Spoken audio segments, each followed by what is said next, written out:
The price wars in streaming heating up. Apple, the latest company to make a change to its strategy, raising the price for Apple TV Plus and Apple Music. Now, Apple TV Plus will now cost $6.99 a month, up from $4.99. Apple Music is going to go up to $10.99 from $9.99 per month. The company saying licensing costs are the reason for the increase in rates, and is part of a broader trend that we're seeing across the space, especially in this inflationary environment. Netflix and Disney both raising prices earlier this year, and now both are launching lower tier ad-supported packages as well. Apple shares today, taking a look at that move, is still in the green, up just around 1.6%. Well, let's talk about this announcement from Apple and also what we're expecting to hear from some of the earnings from the big tech companies over the next couple of days. And for that, we want to bring in Dan Morgan. He's a Synovus Trust Senior Portfolio Manager. Dan, it's great to see you. So first, just your reaction to Apple raising prices here, I think was largely expected. A lot of people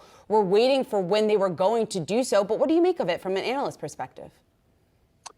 Well, I mean, it's a very competitive environment, and they're trying to offset some of the things that are happening with some of the competitors that you mentioned. We had Netflix last week. We know they're going to an ad tier model. We know Disney is already on one.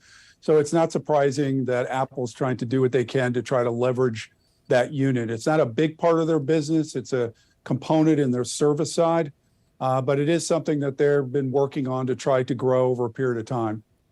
Dan, of course, it is a huge earnings week. Apple among them reporting, Amazon, Meta, Alphabet, you name it, just about all the big heavyweights. And the question being, as we lead in, is what have we learned from Snap? Was their issue more of a Snap problem or an entire environment problem? They're now down more than 80% year to date, although, interestingly, back up 8% today. So what did we learn from Snap that we'll see later in the week? Dave, I think the Snap report came in overall ad revenues, which is basically their revenue component, was up 6%. They did beat in daily average users, but it does give us a window into, obviously, Meta. We're expecting them to report about a 5% drop in ad revenues. We've got Alphabet coming in tomorrow. They're expected to report about a 6% growth rate in ad revenues, very similar to Snap. And then it rolls into other companies like Twitter.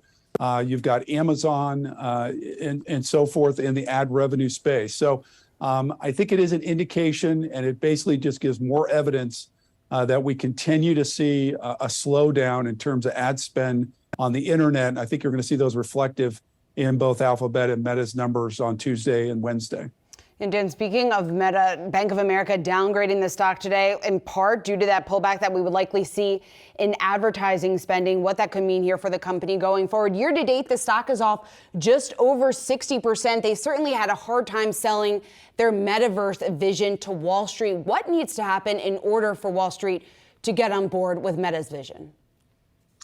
Well, it's a tough vision, Seana, because we know they switched the reporting segments around a couple quarters ago. They have their Reality Labs group.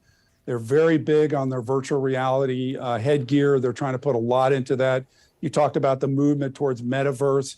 And you know what? We just don't know if that's going to pay off, right? We know what their bread and butter is. It's selling advertising over the internet. It's keeping people engaged. It's increasing their monthly and daily average users.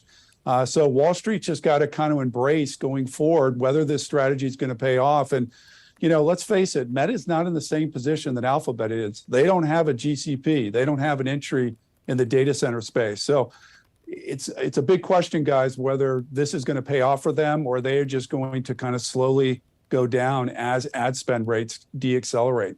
Any collateral damage to Alphabet and the stories that we've talked about? What are your expectations for them this week? Just the Snap report, obviously rolling in, but I would expect good things in regards to their GCP business.